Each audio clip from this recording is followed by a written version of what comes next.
Yo, what's up everybody? So if anyone's having a problem beating the Queen's Wrath strikes, which are pretty hard, especially a bunch of level 24 and 25 guys in this one, I think, three of us, and we still died. It took us like an hour to beat this thing, so there's a little exploit where you just stand on a ledge. So go ahead and watch the video play out. There is a Joe Rogan podcast up on this snap thing, so I'm not going to talk over it, I'll just leave it up. But yeah, just see where the ledge is. You get a fire party of 3 guys, you just put one guy on the ledge, and then you're pretty much set. You want to be in a party, I think, because if you do it with randoms, you have a good chance of them taking forever to kill somebody. Also, I'm using the Comedy Central app on the Xbox One, which is awesome, because it's free, and it has every episode of The Chappelle Show and a bunch of stand-up and stuff, so if you're on the Xbox One, check out that app, it's awesome, if you hear it in the TV in the background. But like I said, watch the video play out, enjoy Joe Rogan's podcast, I guess, and hopefully this helps some people. Psych out an opponent with walk-in music if it's done properly.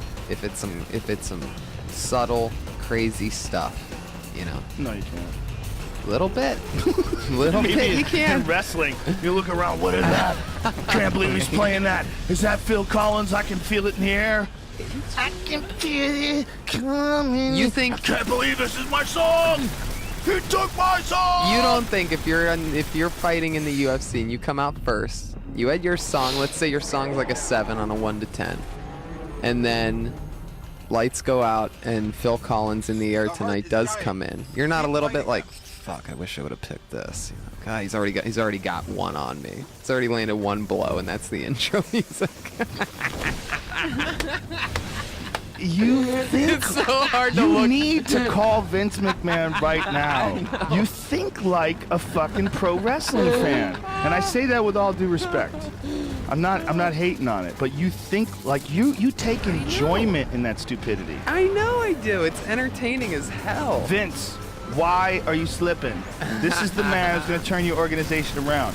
And they should call you the mastermind, and they should make you a character as well. I agree. And you wear those gold wrestling shoes. That's Yeah. your whole outfit. It's shiny gold. I'm the mastermind. Good to be here in Vancouver. Oh, what's wrong? You don't like my plans for the future? I can feel it. Oh my God. Yeah, there's an article on bloodyelbow.com. If you go to bloodyelbow.com and read about if you're a UFC fan, it's by our friend Crooklyn, Steffi Daniels, who wrote this story about this imposter choosing Rory McDonald's walkout music for years. For fucking years, the dude did it. Oh my God. It's so funny, man. Oh, it even says how I was making fun of him. He's like, oh man, this sucks a little bit. And for folks who don't know, I'm a big Roy McDonald fan. And you actually hear his voice when you hear Joe Rogan podcast, check it out. That's Roy. That's him from one of them. And then the other one is Nick Diaz. Train by day, Joe Rogan podcast by night, all day. That's the greatest quote of all time, of my entire career, by the way. I just think this dude, I want to interview this guy, whoever the guy is. He's hilarious, man. Whoever that dude is. But it's like he had Lupe Fiasco, Lightwork. That was one of them. Rihanna, We Found Love. That was another one. That's so amazing. But he came up with good ones, like he had Metallica, Seek and Destroy. That's a good one. Yeah. And then he had a violin orchestra for one of them. See, I think that would be awesome. Yeah, why not, right? Yeah. Just something different. Yeah, something different. Make the opponent wonder, wow, what's the psychological plan here? What is it about all that stuff, even though you know it's total 100% horseshit? What is it about that stuff that's appealing to you? The entertainment. Joe, if you watched one of these things, you would see what you liked about it. You would have a few favorites, and you would dig it. I'd go fucking crazy, and I'd watch lions killing gazelles on television, because that's real. That's what I'd do. I'd grab my laptop, and I'd be like, yeah, you watch this fake shit all day. I need real. I can't get entertained by fake. But that's what TV shows and movies are. They're fake. No, they're not fake. Sports are real, and that I understand. And this is sports entertainment. It's not. Nobody's saying it's real. Okay, when you watch Game of Thrones and you watch a guy get his head cut off, you know what it looks like? Yeah. looks like a guy actually getting his head cut off. It looks real. Yeah. When I watch wrestling and I see a guy get hit and go, turn to the crowd, I know that's bullshit. Right. It's offensive to me.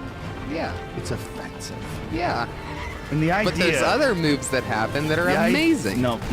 They're all offensive. Oh no. I know they take athleticism to pull off, but they're offensive. Because I'm so aware. It's so in my face that this is not really happening. I can't be the guy in the gold suit holding up the script, jumping around in place going, "The Undertaker lost! The streak has been broken!"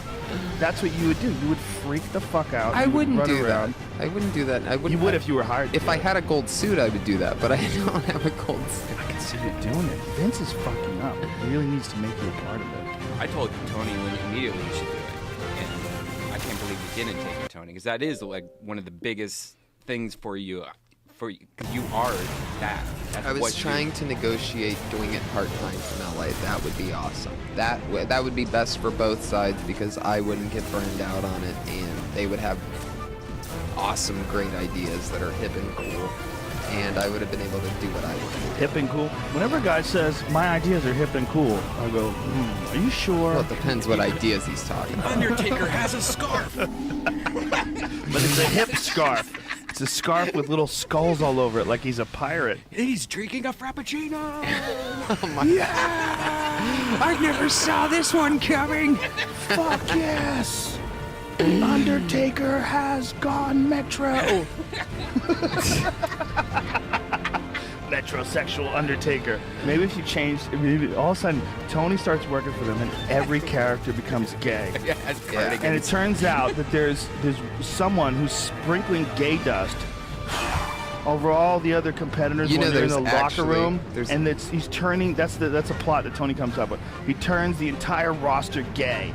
It turns out there's an openly gay wrestler, and he has gay fairy dust. Okay, and well- he keeps it in like a leprechaun's ball sack. Like you they ready? killed a leprechaun and turned his ball sack into like this. Are you ready for this? Sure. What if I were to tell you that there is an openly gay wrestler that blows dust in people's faces, the fuck and outta his here. name is Gold Dust? No fucking way. There he is, right there. Oh my God! This is real. Yeah, dude. This is in the WWE. That's Dustin Rhodes, a third-generation wrestler. What's going on with his dick? That's Gold Dust Come on, power, wait a minute, baby. wait a minute. You've heard of horsepower. This That's is like related to Dusty Rhodes. yeah. How did you know about Dusty Rhodes? Well, I Yeah, used to be 8 when this shit made sense. Thank you.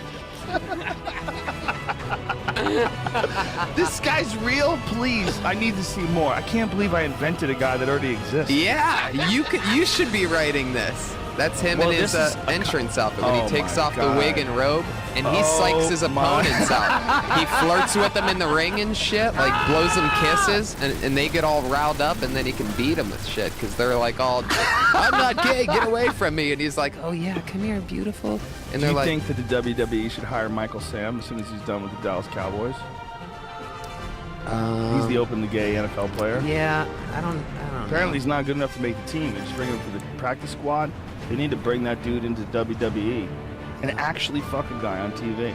Well, him and Gold Dust. Yeah, but Goldust is faking it. I could tell. Look at him. That guy's straight. Yeah, he's super straight. It's clear. He's super straight. That's the Cat Whisperer guy, isn't it? The same actor. Cat Whisperer. What's the Cat Whisperer? TV show. What's that? It's a show where it's like the dog whisperer but for cats. Oh, God. Really? Here's how you fix a cat. Rocks. Yeah, Dusty Rhodes is his dad, and he has a brother named Cody Rhodes. Thunk. Problem solved.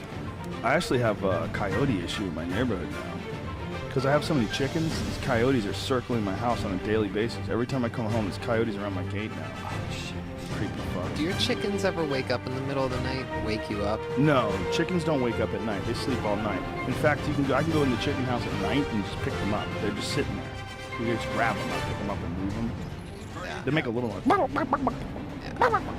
In South Central, they just all night long. Or is that roosters? Roosters. Yeah, that's Mexican guys love. I don't say this. You know, I'm not generalizing, but a lot. Like my friend. I don't want to say his name. He's an older gentleman that happens to be a guy I've known for decades, Mexican dude. He keeps roosters in his yard. Like he has, I want to say he has 100 chickens, but it's close to 100 chickens, and he uses them for fighting.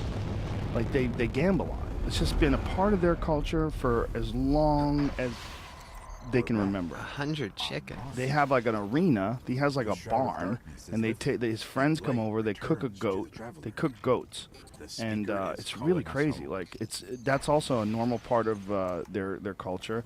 And he was renting a house once, and he was telling me the story of how ridiculous it was. And he was like, they got in trouble for butchering a goat because someone called it in on them, and the landlord said you can't do that. You can't butcher a goat. He's like, it's not weekly. We left it alone. So we didn't like cut it open and just leave the guts out so the neighborhood smells it. He's like, we eat it. Yeah. And he goes, but I could cook hamburgers in my yard and no one have a problem with it. But it's like, but this goat, I know how healthy it is. I know that it's good meat. I know how fresh it is. Like we kill that goat and then they roast it. They have like a barbecue, and a bunch of guys would come over and they would eat goat and get drunk and have rooster fights. Wow. Yeah, and it's I mean, we think it's fucked up, but it's a total normal part of their culture. Yeah. And they eat the chickens. I mean, after it's all over, it's kind of fucked up because they do make these chickens fight to the death. But after it's over, they turn them into soup. So it's like, part of me says it's animal cruelty, the biggest part. Like my gut reaction. I look at that. Should that be legal? Wow, that's kind of a fucked up thing to do. It's kind of a fucked up thing to put razor blades in the end of a chicken's foot, stick them in a cage with another chicken, they fuck each other Yeah, up. they should just do fake chicken fighting. See, you have a